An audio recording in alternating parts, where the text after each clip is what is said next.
सदा सदा के लिए जय जयकार। कि इनका भी रोल है, ये भी रोल अदा कर रहे हैं अपना। ये संसार एक बहुत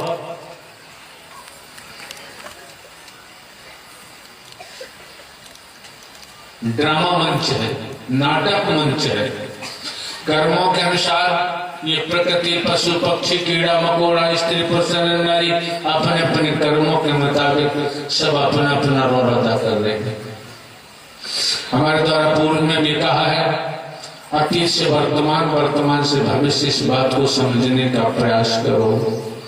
और आपने ये भी सुना है, हमने तो हमेशा कहा है कि हम तो हर बार चौकीदार बन के काम करते हैं। हम कोई साधु नहीं है, महात्मा नहीं है, संत नहीं है, बाबा नहीं है, हम उपदेशक नहीं है, कथावाचक नहीं है। हमेशा दर्शाया है, हमने ये भी कहा है, हम कभी किसी को कुछ नहीं दिखाते, और कोई देखता है उसका सौभाग्य होगा। तो एक बात आती है, आप खेती बाड़ी करें, नौकरी करें, व्यापार करें, परिवार में रहें, आपको ये समझना चाहिए हम किसके बीच में बैठे हैं। ये प्रथम पॉइंट है। बिंदु बार अगर हम आपको बताएंगे तो शायद आप टाइम समय भी बहुत लगता है। तो यही देखना है कि आप किसके मध्य बैठे हैं। आपको लगता है कि हमें यहाँ नहीं बैठना चाहिए, तो कुछ नहीं कह सकते तो उठ के चला जाना चाहिए, फिर वहां बैठना नहीं चाहिए। क्यों? क्या होगा? जरूर होता है, बसता ही नहीं है। अगर आप लोग दाऊ जी में रहे होंगे, जो हमारा जन्म 3 तारीख को हुआ, सब कुछ हमने दर्शाया है, उन्हें कहां तक आपको दर्शाते रहेंगे। इतना ही इशारा काफी है कि जो जैसा बीज डालता है उससे वही फसल काटनी पड़ती है, दूसरी नहीं।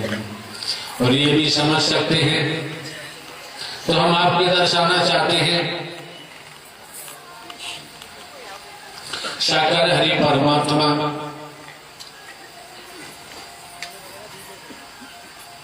वही सीढ़ी की बात आती है, पायदान की बात आती है। साकार हरि परमात्मा के पास पहुंच गया इसी भूलोक में। साकार हरि परमात्मा ने कहा, भाई भक्त तूने बहुत भक्ति की है, यहां तक आ गया, अब बता तू चाहता क्या है? तू चाहता क्या है? हमारे पास तो देने को कुछ है नहीं, और हमारे पास पूरा ब्रह्मांड देने के लिए है। समझना, समझने का प्रयास करना।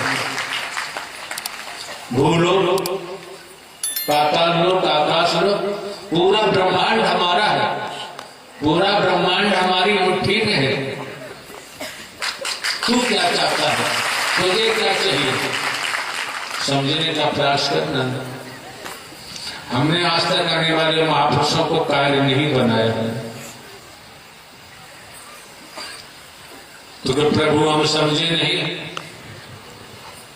तो साकार हरि परमात्मा ने कहा, हम प्रभु दयाल नहीं है, हम प्रभु लाल नहीं है, हमको साकार हरि परमात्मा कहा जाता है।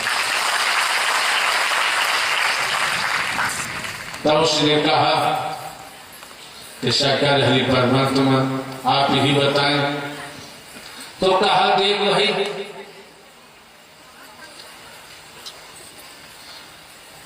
जो आकांक्षा होती है स्त्री पुरुष बच्चे बूढ़े जवानों में, उसी का आधार पर कहा, कहते तुझे माया रानी की जरूरत है तो हम तुझे माया रानी देते। अगर तुझे भक्ति रानी की जरूरत है तो भक्ति रानी देंगे। अगर तुझे राजकुमारों की जरूरत है तुझे हम राजकुमार देंगे।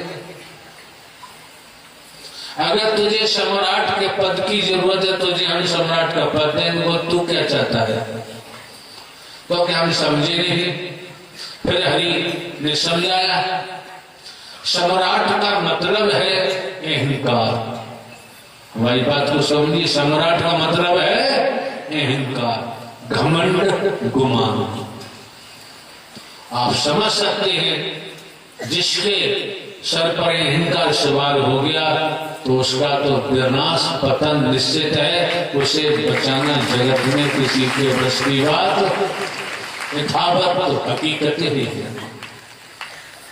फिर कहा कि राजकुमार हम नहीं समझे, तो कहा राजकुमार का मतलब है मोह। राजकुमार का मतलब है मोह, मोह लेगा। फिर बात आती है और कि माया रानी, तो सब कुछ देख रहे हैं, बेटा बेटी नाती पोता जमीन जायदाद कोठी बंगला धन दौलत पति सब इसी में आते हैं। माया रानी फिर कहा कि भक्ति रानी, तो माया रानी की परिभाषा कर दी, राजकुमारों की कर दी, सम्राट की कर दी। बात आती है भक्ति रानी की, तो बताया रास्ता, कहते तू भक्ति रानी को चाहता है तो सत्य का साथ कर, समझने का प्रयास करना। बिन सत्संग विवेकन हुई, सत्य का साथ कर। जब सत्य का साथ करेगा, बहुत समझना जहां खड़े बैठे हो। और कहा साकार हरि परमात्मा ने कहा कि मुझे कभी भी मानने की जरूरत नहीं, मुझे कभी मत मानना। हम कभी किसी से स्वयं को हम मनवाते नहीं। क्या कहा? मुझे मानने की जरूरत नहीं, लेकिन मेरे वचन को तोड़ने की जरूरत। मुझे मानो मत, मेरे वचन को मत तोड़ो। जो मेरे वचन को मानेगा और वचन को मानकर चल पड़ेगा, कर्म करेगा, वो दुनिया में भी माला माल होगा। चाहत पैदा करेगा नीतिगत, तो हरि परमात्मा पूरी करते हैं।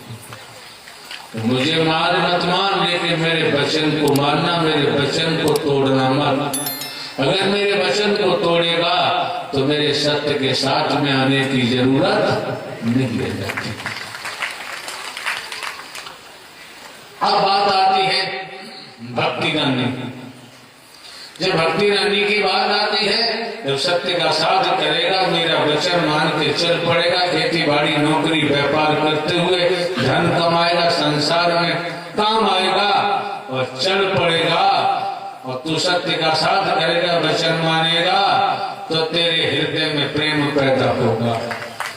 प्रेम पैदा होगा महापुरुषों के लिए, इन संतों के लिए, ऋषिवर मुनिवरों के लिए, गोपी स्वरूपा के लिए निस्वार्थ प्रेम पैदा होगा। जब और चलता रहेगा और मेरी बात को मान के चलता रहेगा, कर्म करता रहेगा, तो मेरे लिए प्रीति पैदा होगी। और जिस दिन मेरे लिए प्रीति पैदा हो जाएगी, उसी दिन उस भक्त का भव से बेड़ा पार हो जाएगा, क्योंकि तू मेरा अंश है और तू मुझ में ही आकर लीन हो जाएगा, विलीन हो जाएगा। क्या? शरीर से निकली हुई ज्योति और परम प्रकाश में जाके लीन होना ही मोक्ष होता है, और दूसरा कोई मसला होता ही नहीं है। और आप समझ सकते हैं दुख सुख एक सिक्के के दो पहलू हैं। सिक्का जानते ही हैं, दुख सुख एक सिक्के के दो पहलू हैं।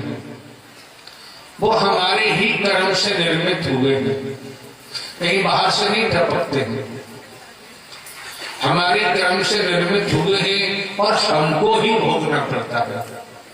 तो दुख सुख एक सिक्के के दो पहलू हैं। आप जानते हैं, खेत में अगर गेहूं का बीज डाला है, मेहनत की है, तो गेहूं की फसल दिखाई दे रही है, और समय आने पर गेहूं का ही अनाज मिलेगा, दूसरा नहीं मिल सकता। तो दुख सुख की बात आती है। हम आप संसार की भाषा समझे, हमने किसी को सुबह साथ बताया भी था कि ज्यादातर आज की और है होना भी चाहिए। वैदिक काल के इतिहास में जाते हैं तो जिन ऋषिवर मुनिवरों का नाम आता है, संतों का नाम आता है, पढ़े लिखे नहीं थे, ऐसा बताते हैं।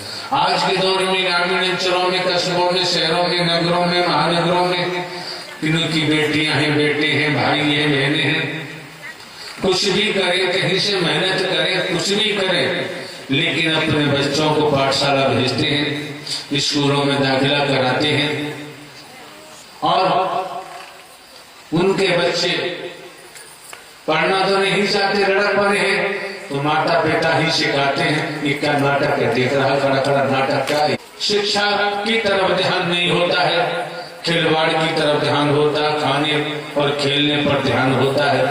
माता पिता समझाते हैं, क्या समझाते हैं, देखो हम मेहनत करते हैं, पुस्तकें ला के देते हैं, कॉपी जो भी सामग्री है विद्यार्थी की ला के देते हैं, बढ़िया बढ़िया कपड़े बनवाते हैं और छोड़ने जाते हैं गाड़ी वाहन से। क्यों? कि पढ़ जाओगे, बेटा बेटियों से कहते हैं पढ़ लिख जाओगे तो क्या होगा, बहुत बड़े अधिकारी बन जाओगे, राजा बन जाओगे, प्रधानमंत्री बन जाओगे, राष्ट्रपति बन जाओगे और मुख्यमंत्री बन जाओगे, मंत्री बन जाओगे और IPS मतलब कलेक्टर बन जाओगे, SP बन जाओगे, पुलिस कप्तान बन जाओगे, इंस्पेक्टर बन जाओगे, इंजीनियर बन जाओगे, डॉक्टर बन जाओगे और तुम्हारा जीवन खुशियों से खिल उठेगा। और ये बात पढ़ाते रहते हैं। धीरे धीरे बच्चे स्कूल जाने लगते, सीखने लगते, पढ़ने लगते, कुछ बैठते भी हैं, खाते पीते। फिर जब बच्चों के मन में माता पिता ने ठूस के बचपन से भर दिया कि पढ़ाई इसलिए करना जरूरी है, क्यों कि तुम्हें अधिकारी बनना है, प्रधानमंत्री बनना है, मुख्यमंत्री बनना है, कलेक्टर बनना है, पुलिस कप्तान बनना है, इंजीनियर बनना है, डॉक्टर बनना है, इसलिए पढ़ते हैं, रातों दिन मेहनत करते हैं, रातों दिन मेहनत करते हैं, लाखों लाखों रुपए फीस के देते हैं, तब जाके कहीं high school, intermediate, BA, MA कर पाते हैं, फिर कोई डिप्लोमा करते हैं। क्यों? कारण लालच आ गया, माता पिता ने घूस दिया नस नस में, रोम रोम में, अधिकारी बनना है, प्रधानमंत्री बनना है, IPS IAS बनना है, जज बनना है, घूस दिया, इस कारण मेहनत कर रहे हैं। अब जो पढ़ने वाले विद्यार्थी हैं, छात्राएं, वो तो पढ़ते हैं और वहां जाके भी लफंगेगिरी करने वाले लफंगेगिरी करते हैं, कई प्रकार के नशों में फंस जाते हैं। आज जो नशे चल रहे हैं और कई प्रकार से लवरी में फंस जाते हैं, उनके बारे में क्या कहना है। लेकिन बात वही आती है कि बचपन से माता पिता ने और रिश्तेदारों ने ही भरा कि पढ़ लिख जाओगे, अधिकारी बन जाओगे, ऐसा बनोगे, वैसा बनोगे, धन कमाओगे, कोठी बनाओगे, हवाई जहाज में उड़ोगे, ये सब भर दिया। तब बच्चों ने रातों दिन मेहनत की पढ़ने के लिए, तब जाके की डिग्रियां प्राप्त कर पाई। अब ये जरूरी नहीं है पढ़े फारसी बेचे बेर, ये देखो कर्मों के खेल। ये जरूरी नहीं कि सब अधिकारी बन जाए, सबको ऐसा हो जाए, वैसा हो जाए, लेकिन साकार हरि परमात्मा के दरबार में आए हो, वचन मान के चल पड़े और संसार की विद्या अध्ययन भी किया है, भले दुर्भाग्य रहा हो तो हरि परमात्मा की कृपा रही, सौभाग्य में बदल कर और आपकी शिक्षा के मुताबिक नौकरी भी मिल जाती है। कोई रोक नहीं सकता, कोई टाल नहीं सकता। संसार में है तो बाबूजी धनवान बनने में देर नहीं लगती है, कंगाल बनने में देर लगे न लगे, लेकिन धनवान बनने में देर नहीं लगती है। कब? जब हमने हरि परमात्मा का सहारा समर्पण के साथ लिया हुआ है। और आप ये भी समझ सकते हैं, आज दुनिया में धन की भूख बहुत बढ़ी हुई है, भूख बढ़ी हुई है, भूख खत्म नहीं हो रही। भौतिकतावाद का जुनून और बड़वाद का जुनून ये पूर्ण तरीका से इंसान को खाया जा रहा है। जिस तरीका से किसी वृक्ष की जड़ें नीचे से गलना शुरू हो जाती, कीड़ा लग जाता है, ऊपर पानी वगैरह कुछ भी लगाते रहो, एक दिन वो आता है बगैर हवा चढ़े ही, जब जड़ें समाप्त नीचे से हो गई, कीड़ा लग गया, तो वो वृक्ष धराशायी हो जाता है, गिर जाता है, फिर वो टिक ही नहीं पाता।